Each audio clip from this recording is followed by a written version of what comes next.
En fait, c'est une exposition qui tourne autour du paysage, mais du paysage au sens large. Il y a d'abord une série de dessins, les faux semblants, donc les dessins qui font suite un peu à cette aventure parisienne au musée d'histoire naturelle. Donc c'est des dessins qui sont très précis, qui peuvent rappeler certains dessins botaniques, mais qui n'en sont pas finalement. Et j'appelle ça les faux semblants justement parce que c'est à la fois animal, végétal, c'est peut-être les deux, c'est peut-être aucun des deux finalement. Donc il y a cette série-là. Ces dessins-là ont été exécutés dans la fin des années 80, début des années 90. Après, il y a une série de quelques huiles sur toile de cette série, des faux semblants, que j'avais fait aussi un peu en réaction, justement. Cette toile-là date des années 90, comme je disais précédemment, justement, un peu une façon de me réapproprier ma peinture, mais une peinture un peu de chevalet. Donc c'est une peinture quand même très descriptive, qui se veut descriptive, un peu par on va dire, par provocation par rapport à la peinture contemporaine de l'époque, hein, voilà. Puis une façon aussi de se singulariser, parce que ne pas rentrer dans le moule, c'est mon côté un peu frondeur, on va dire. Ensuite, on fait un saut dans les années 2010 avec une série qui préfigure un peu celle qui est plus récente. Donc cette série s'appelle Fumée, brumes et brouillard. Donc on retrouve encore cette constance sur l'entre-deux, hein, sur est-ce que c'est de la fumée, est-ce que c'est du brouillard, est-ce que ça apparaît, est-ce que ça disparaît. Donc j'avais fait une série sur les trains, à la suite d'une exposition qui s'était faite dans mon village de Carnoul par une de mes collègues artistes, Carla van der Werf, qui avait organisé cette exposition. Donc j'avais fait toute une série sur les trains. Donc le train, c'était les trains vapeur avec cette idée justement de paysage un peu mouvant. Voilà. Il y avait ça. Et après, il y a eu une série il y aura 2 toiles sur une usine et puis une sur la gare de Bordeaux. Donc c'est assez drôle de voir que cette peinture va être présentée à Bordeaux, justement.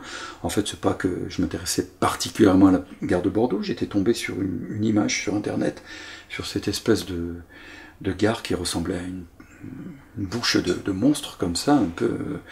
ça me fait penser au livre de Zola. Donc j'ai travaillé d'après cette photo de la gare de Bordeaux, que j'ai complètement revisité avec cette brume, ces fumées, qui donnent une image un peu dramatique.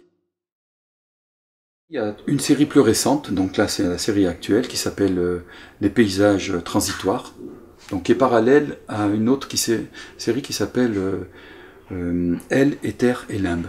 Donc Elle, Éther et Limbe, c'est justement une vision un peu sur le ciel, hein. C'est un milieu entre deux, hein, voilà.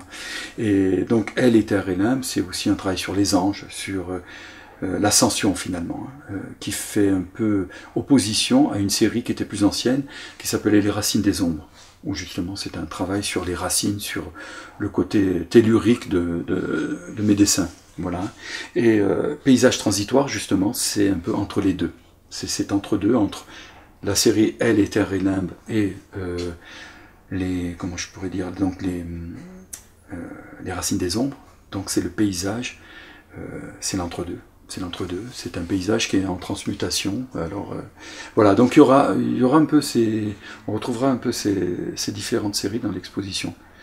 Donc on peut dire que c'est une exposition qui montre des travaux des années 90 jusqu'à cette année, puisque les dessins les plus récents sont de 2018. Voilà. Et il y aura aussi une série de 5-6 dessins qui font partie d'un livre qui vient d'être édité à la demande de mon amie Eva Maria Berg, qui est poétesse allemande, qui a travaillé sur un livre qui s'intitule Le voyage immobile sur les camps de concentration.